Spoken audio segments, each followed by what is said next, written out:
Hey everyone, welcome to Stride Lasts Longer. Today we'll be joined by MLG Pro player Lunchbox via Skype. Together we'll be going over some submitted gameplay by Antagonized from Sanctuary Team Slayer. So let's see if Lunchbox is on the line. Hey Chevy. Hey Lunch, what's going on? Not much.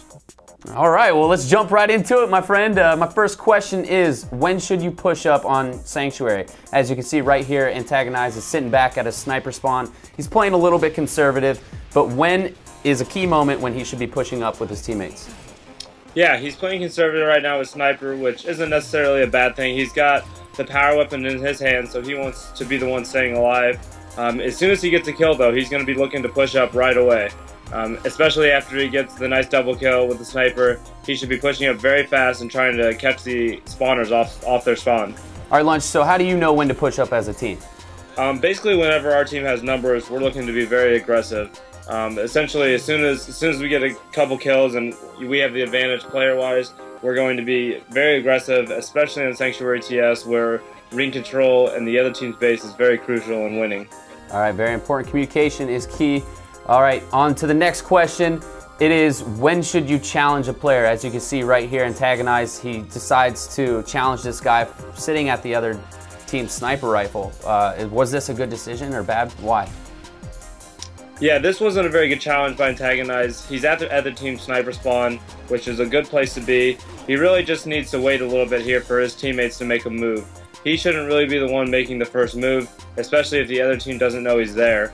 All right, Lunch, so my next question is, when should you spawn trap on Sanctuary Team Slayer? You know, Antagonized, he gets a bunch of kills, but he continues to sit back. Is this a good play or a bad play?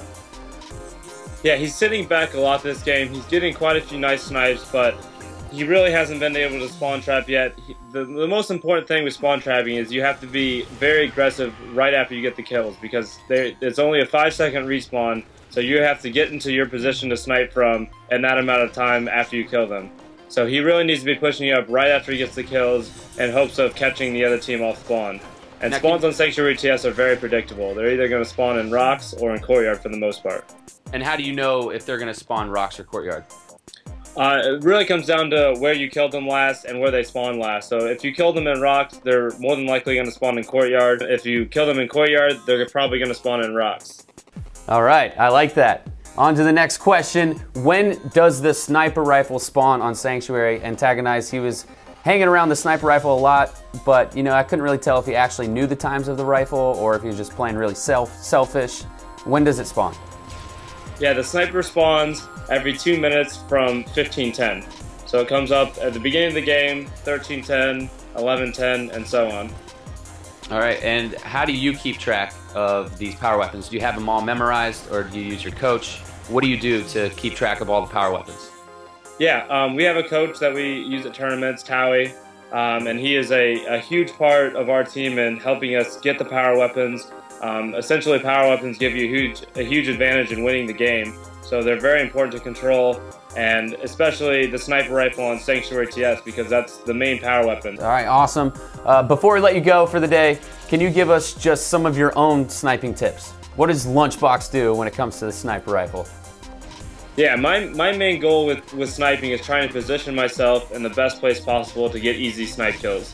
You know, the best snipers in the game are not going around no-scoping everyone. They're trying to pick off easy kills, using their teammates as distractions to get better angles. You want to avoid going face-to-face with a guy with a sniper rifle, and just try and get the easy kills with sniper. All right, so what about with the joysticks? How do you use those when you're sniping? I think it's easiest to try and remove one of the variables. If you're using both joysticks to try to snipe or no-scope, it's much harder because you're trying to control two things at once. If you remove one, I'm more of a left side joystick guy. I try and strafe into most of my snipes and no-scopes, which allows me not to have to try and whip my no-scopes with my right aimer. And that really, I think, creates a more consistent no-scope and snipe. And finally, what kind of grade would you give Antagonized for his performance this game? I would give Antagonized a B. He has a lot of great snipes, and he's playing very well individually. I think the one thing that he needs to work on is trying to push up a little bit faster, especially when he has sniper, and really get into the other team's base and punish them for all the times that he's been sniping them. All right, Lunchbox, thanks so much for joining us today, man. That was cool. No problem. Thanks for having me. All right, that's going to do it for us here at the MLG HQ, but be sure to check back to MajorLeagueGaming.com/lastlonger. We're going to be having more pros, more tips, and of course, more Stride Last Longer episodes coming out soon.